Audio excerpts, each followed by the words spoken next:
So, Ruud, tell me a little about your exhibition here at the Scheepvaartmuseum. What exactly is the scheepvaart in reclame?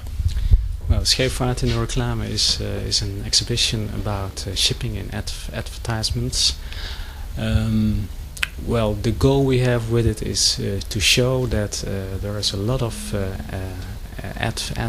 advertisements with maritime themes in it, captains, boats, ships, etc., naval heroes, and we also want to try to show that those themes are connected with Dutch maritime history and culture.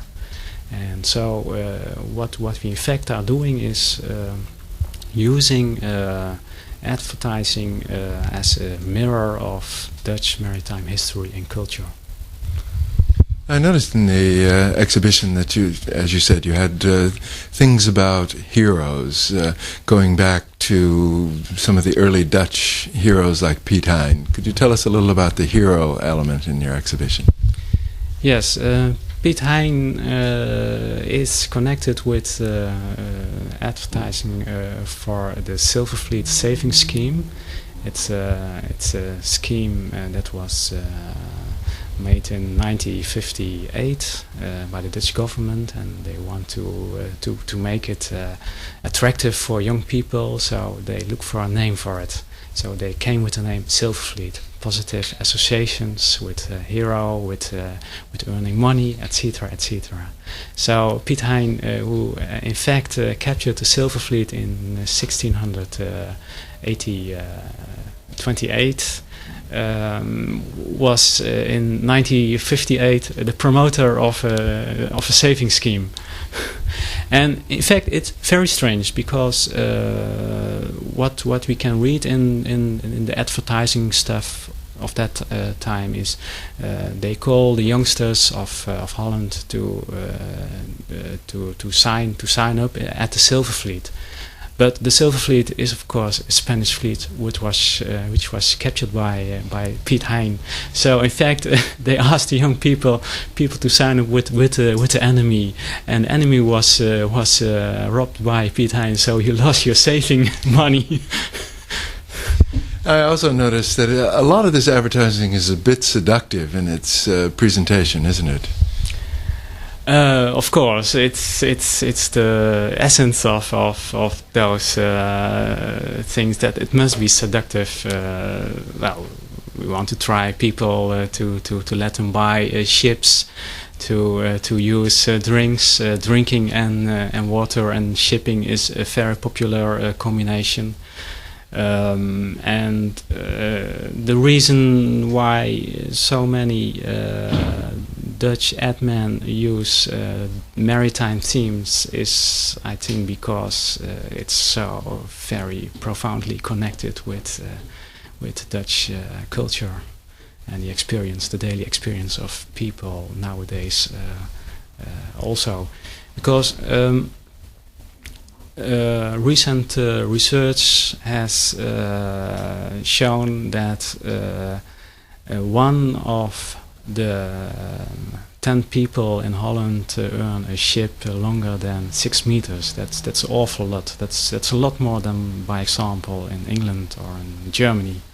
So we are still very fond of the water, and everybody wants to have a yacht for his own.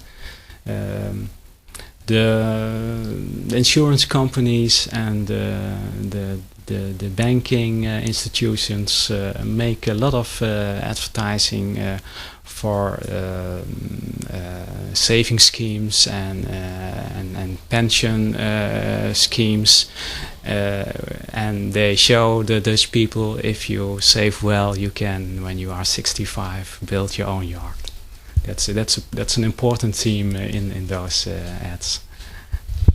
I noticed also that as I was looking the other night I went to a film and they had a reclame before the film, and it was a Vanilla advertisement, and it's a ship's captain who is awoke from sleep, and he comes up and it's another ship is about to run into the ship they're on, and then all of a sudden the captain comes up and the other ship disappears. And So it's used to sell popular things like coffee and alcohol, isn't it? Yeah, that's right. All kinds of products are combined with the maritime heroism. Tobacco, coffee, making your own ship is also connected, of course. Spices. We have in Holland, we have the VOC spices. A lot of drinks, beers, and Jennifer is also very often connected with maritime topics, etc., etc. I noticed that that a lot of these products that the VOC were very famous for bringing in, like tobacco and spices, as you. In fact, recurring themes still in the Dutch iconography of advertising, aren't they? Yeah, that's right. Well, let's give an example. The famous Dutch air company, the KLM, was for a very long time called the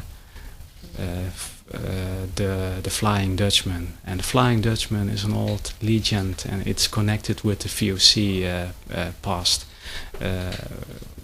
We don't know where the legend came from. There is a legend that is fantasized by English people who were envious because of the Dutch success with trade. And well, what's the legend telling us? Willem van der Decker, a Dutch captain, went to Asia, and at the Cape of Good Hope, he came in problems because there are all kinds of currents and winds together coming from the both sides of the Cape, and then he called for the help of the devil, and well, he succeeded by sailing very quick to Asia, to East India, and well, God doomed him to be a ghost shipper and till eternity. And when you met this ghost ship, then there will be a big disaster coming to you. And well, it's a negative story, and that's the reason why we think it's fantasized by the English, a kind of anti-propaganda against Dutch success.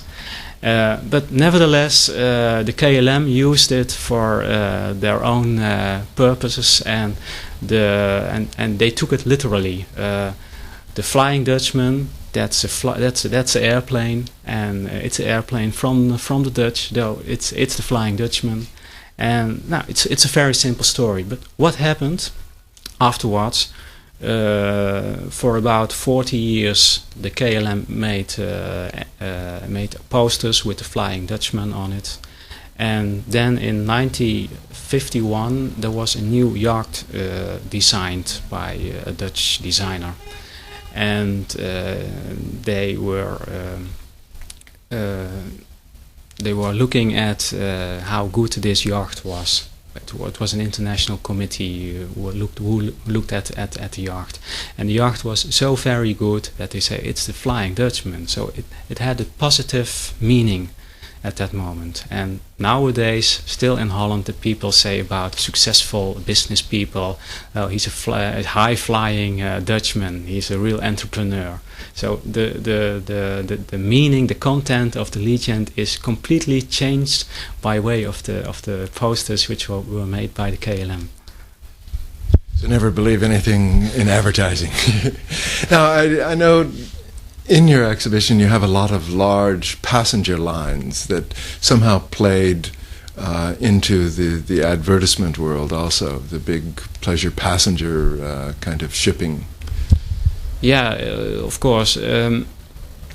Some of the advertisements are literally, and that's really true for the passenger lines. And The posters which are made for the passengers line are famous. They are very well designed by famous artists. Often the most famous one is of course a Frenchman, that was Cassandre, and he made a new standard of how to design a poster with a ship on it. The future of his design was the ship, show the ship in a frog perspective, and well, a lot of Dutch artists did the same, and so we have beautiful posters for the passengers lines. In the exhibition there is a poster of Glorix. Glorix is a cleaning stuff, and they have a closet. They have a closet painted, but in the shape of a passenger ship, and the association is clear because the passengers ships in the 50s of the Dutch fleet were famous because they were very wide and very clean, and they had also the association with adventure.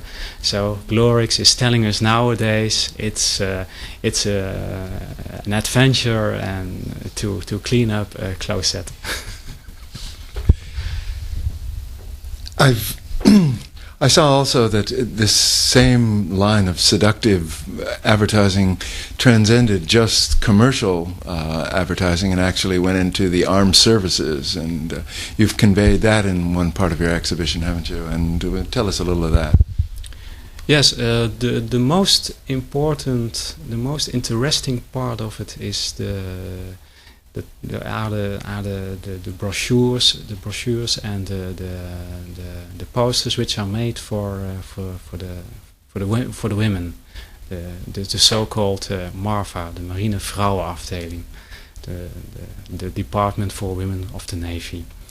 And what happened was that in 1944 there were not enough people who want to serve by the Navy. And they started a new campaign, and the slogan was "Free a man for the fleet." And they did do it by asking women to do jobs within the Navy, and they asked them for a special women job, like a secretary, administrative jobs, housekeeping jobs, telephone jobs, and they told the women, the girls, we need you because we are a man's world, and in a man's world there also work for women, and it's typical woman work, and we appreciate that women work very much. So come within the Navy. It's amazing when you see those posters and those brochures. What happened in 1981, there was a brochure, and they told the women are equal with the men, and so it's the same within the Navy, but we have to investigate, or it is possible on ships, those men and women together. And we also have to realize that the women have to do the same work as the men, so they have to paint the ships and do the heavy jobs also, and we have to experiment with it. And so they did some experiments, and it went very well. So later on, we see that the advertisements were with slogans as. The marine man's world? No, not at all. And you see a beautiful girl with a navy suit on. And at last, there is now a woman who is commander of a navy ship, and that was in 1998. So the emancipation of the women, you can see it in the development of the ads from the Navy.